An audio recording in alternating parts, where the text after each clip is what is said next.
The Canon 50mm f1.4 FD vintage lens and Sony A7II camera are a great value, but how are the results? Welcome to the channel, everyone. This versatile lens does a little bit of everything, whether it's a candid portrait in the studio or out and about as a walk-around lens. With all the pros this lens offers, there are limits and cons, so stick with me while I share my experiences.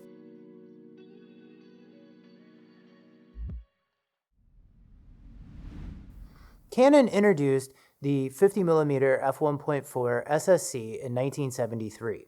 The SSC stands for Super Spectra Coating, and it reduces flares and ghosting. This lens was produced until 1979. It is solid in your hand due to the all-metal construction, and the aperture clicks easily, but prevents you from changing the aperture accidentally.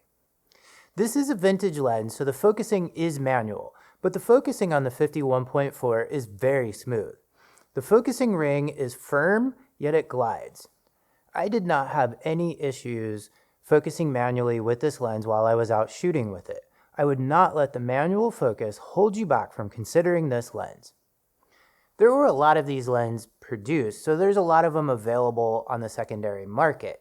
This 50mm lens can realistically be found for anywhere between $25 and $150. I purchased mine for $29, but I was very patient and waited to find one in good quality at a really good price. So enough about this lens. How is the image quality of the Canon 50 on the Sony A7II? When I get a vintage lens, the first thing I like to do is take a test image to make sure that the lens is sharp. For this, I like to take an image of a sign that's right outside of my studio because I'm very familiar with the sign. The Canon 50 is sharp, and I really like the red hue it produces. When zoomed in a little, you can see that the detail is really excellent. I can even see the little bit of rust on top of the sign. This resolution really surprised me since even more expensive lenses haven't picked that up. The 50mm focal length is great for so many different types of photography. Note here, the Canon does a great job in a fairly small space capturing portraits. I really like the soft out-of-focus background to really isolate the person in this portrait. With this portrait, I will caution you that at f1.4, the depth of field is really shallow with this lens. See here, the person's left eye and mouth are in focus, but that's about it. I might have been better off at f2 or 2.8 for a little bit more of the face to be in focus. Overall, this lens was great for portraits, and I really like the skin tones that the A7II and the Canon produced. Given the flexibility of this focal length, the 50 f1.4 is a really good, compact, discreet walk-around lens while mounted on the Sony A7II. This reflection shot was taken in a fairly sketchy part of downtown Los Angeles while I was just walking around. This lens did really well here given the amount of glare reflecting from the windows. And the compact size allowed me to walk in areas that I would never go into with larger or more conspicuous gear. Plus, the f1.4 aperture gives you lots of light for darker or night scenes.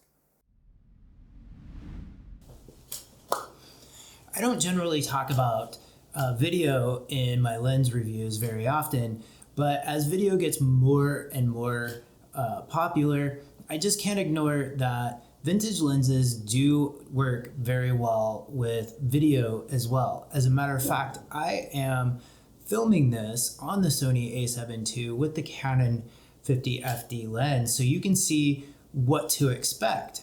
Now, remember, the Sony does have a lot of limitations compared to more modern digital cameras, but this is a great option if you're looking for video as well.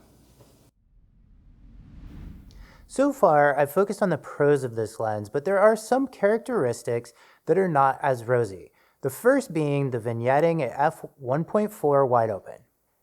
As you can see in this vintage sign image, the vignetting at f1.4 is really noticeable. I think it works here, but if you didn't want it, it would be difficult to remove it all without cropping. Overall, the lighting in that image is really harsh, which led to the heavy vignetting.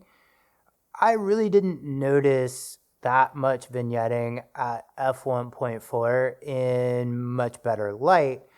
And I will also point out that by f2.8, the vignetting is mostly gone.